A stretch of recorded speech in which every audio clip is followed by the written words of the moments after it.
Hola, Altubers. Hoy vamos a hablar de cómics, de un cómic, bueno, de 3 tomos de un cómic, concretamente de García, que ya sé que es un nombre quizá no demasiado suntuoso para encabezar un cómic, que quizá llama poco la atención, es demasiado vulgar, pero bueno, ¿será porque el guionista se llama Santiago García? No, hay otras intenciones detrás de esto y las explicaremos inmediatamente. El dibujante es Luis Bustos y también hace un excelente trabajo, pero por ir centrándonos un poco en la historia de lo que queremos contar, digamos que este es el tercer volumen de esta serie que acaba de ser publicado. Este sería el primero y este sería el segundo, ¿vale? Bueno, pues de todo esto hablaremos inmediatamente, pero vamos a hacer un pequeño repaso a la biografía y bibliografía de los autores. Santiago García, por ejemplo, es el guionista de El Vecino, un personaje que ha tenido gran repercusión, que incluso haya sido llevado a la televisión en una serie de éxito y que ya lleva unos cuantos álbumes acompañándonos. Es una especie de parodia de los superhéroes, pero muy entroncada con el realismo. Algo así le pasa también en este García, que también nace como una parodia, pero poco a poco se va convirtiendo en otra cosa. Para no olvidarme nada importante, digamos que Santiago García es el autor de La Tempestad, con Javier Peinado, con El extraño caso del Dr. Jekyll y Mr. Hyde, con Javier Olivares, con el que ha trabajado mucho. De hecho, es con quien ha hecho sus obras maestras La cólera, de la que ya hablamos aquí en este mismo canal, y Las meninas, que tuvo todos los premios del mundo porque se lo merecía. Además de todo eso, ha hecho Beowulf, con David Rubin dibujando, Tengo hambre, con Manel Fondevila, El fin del mundo, con Javier Peinado otra vez, y otras obras, entre las que cabe también mencionar algunas antologías realizadas por autores variados, y también ensayos sobre el análisis de la novela gráfica. Todo eso hay que tenerlo en cuenta para dejar claro que Santiago García es un experto en este mundo del cómic y además un excelente guionista. En cuanto a Luis Bustos, pues tenemos Rayos y centellas, que hizo con David Muñoz, Residuos con David Muñoz y Antonio Trasorras, Endurance, aquella obra que nos hablaba de aquella historia tremenda de este barco, Zorgo, Infiernos, Versus, Still Life. Algunas de estas obras las ha hecho también como guionista, Puerta de Luz o Fariña, la novela gráfica, sobre el famoso libro que dio pie también a una famosa serie televisiva. Estos son nuestros autores. Ahora hablaremos de García y hablamos de eso que mencionábamos como parodia. ¿Cómo nace García? Pues como una parodia de un personaje histórico que no es otro que Roberto Alcázar.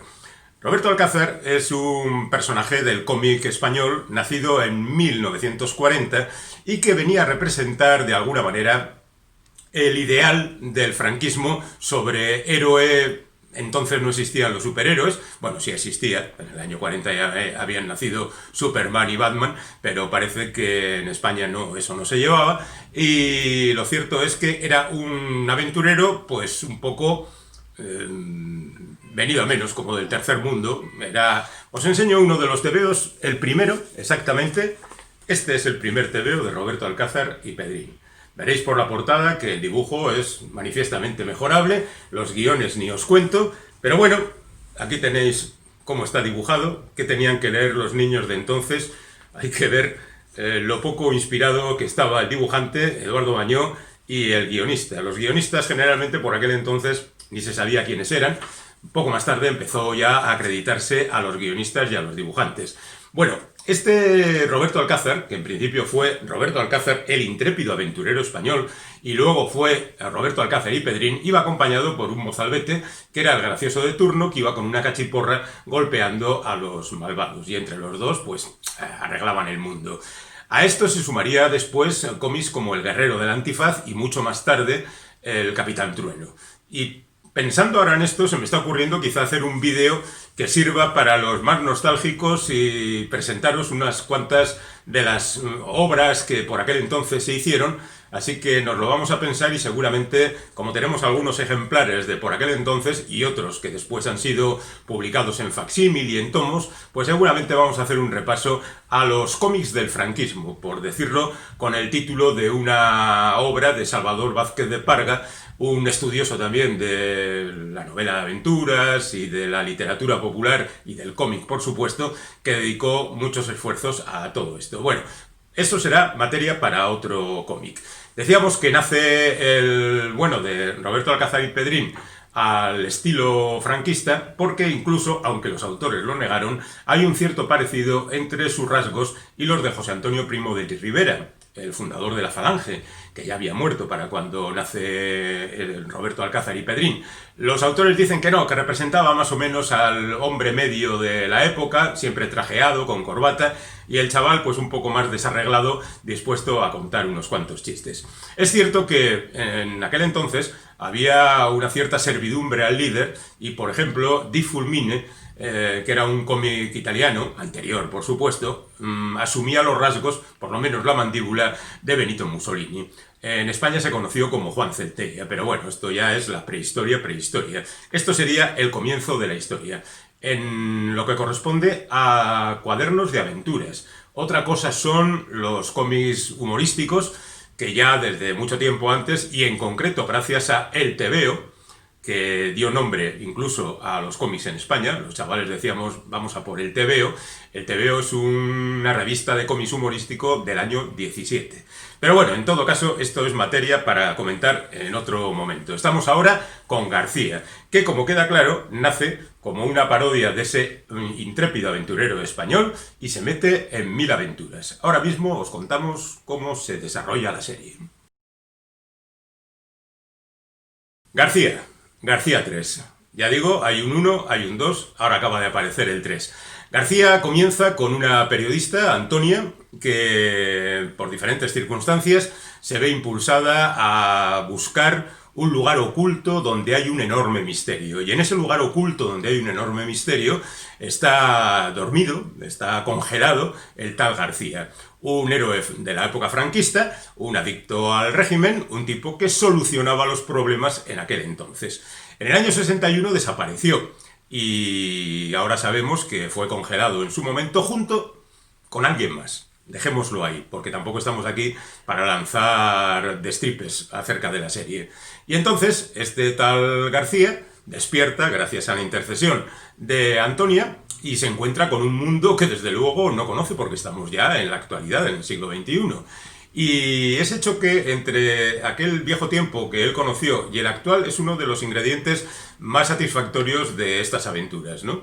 Los choques, pues no tanto de la peseta al euro, que al fin y al cabo son monedas, sino pues las tarjetas de crédito y cosas por el estilo. Y por supuesto los teléfonos móviles que le vuelven loco. Pero al mismo tiempo hay que dotarlo de otras historias. Y en el primer volumen, y también un poco en el segundo, aparecen unas historias dibujadas al estilo de las de Roberto Alcázar, donde el personaje García comparte aventuras con un niño llamado Jaimito. Ese Jaimito, que no se congeló al parecer, ahora es Don Jaime y dirige un departamento de inteligencia muy especial y muy secreto.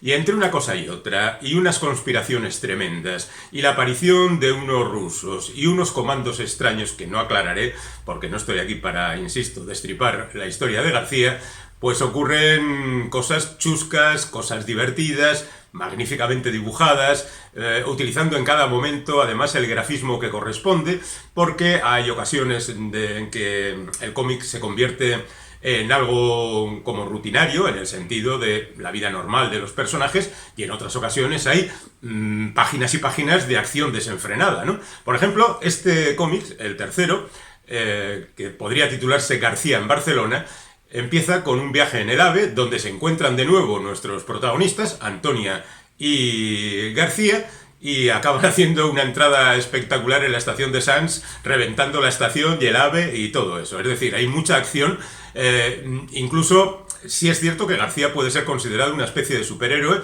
porque a él no hay quien lo mate, ni lo hiera, ni lo... bueno, él un poquito, ni lo destruya para nada. Pero estamos dentro del código de este tipo de aventuras. Nosotros, los lectores, consideramos a García un superhéroe, no nos extraña, pero las historias que cuentan acerca de la corrupción, ya digo, de las conspiraciones, de las tramas políticas, nos resultan tan reales que desde luego parece que chocan con esa idea del superhéroe, ¿verdad? Bueno, pues no hay ningún problema, porque incluso en el segundo hay un cambio en la orientación de la narración, es decir, va desde el presente hacia atrás y todo queda perfectamente explicado, no hay ningún problema. Y luego pues además de los protagonistas y de Don Jaime, hay un montón de personajes que se han convertido ya en algo pues como muy habitual. Aquilino, por ejemplo, que podría ser un periodista que fue ultrarrojo y ahora se ha convertido en ultrafacha, por ejemplo. Cada uno puede pensar en qué persona puede estar detrás de estas representaciones. Higinio es un policía municipal de Madrid que ejerce de contrapunto cómico. Siempre Antonia le hace alguna faena hasta que, bueno, pues en este tercer volumen acaban siendo amigos, pero bueno, por las circunstancias.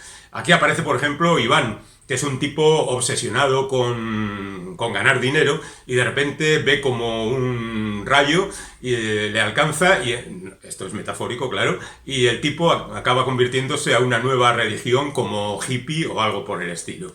¿Y qué es lo que se cuenta aquí? Pues otra historia. El 1 y el 2, el volumen 1 y el volumen 2, componen una aventura. Esta sería una aventura independiente. Ocurre en Barcelona con un tipo que se hace llamar el Almogávar, que es un individuo que anda con una copia del auténtico compromiso de Caspe. Esto forma parte de la historia, diciendo que si se hubiera visto esa auténtica copia, lo dejaré ahí, esa auténtica copia, pues la historia de Cataluña hubiera sido diferente y demás. Ya estamos otra vez con las conspiraciones e incluso vamos a descubrir pues a personajes históricos dentro del Barça. Pero no profundizaré nada más en absoluto en este terreno. Yo debo reconocer que me lo paso muy bien con García. Me lo paso bien generalmente con los guiones de Santiago García y de Luis Bustos, pero me parece que igual 200 páginas son un poco excesivas para contar cada historia. Igual hay algunas páginas...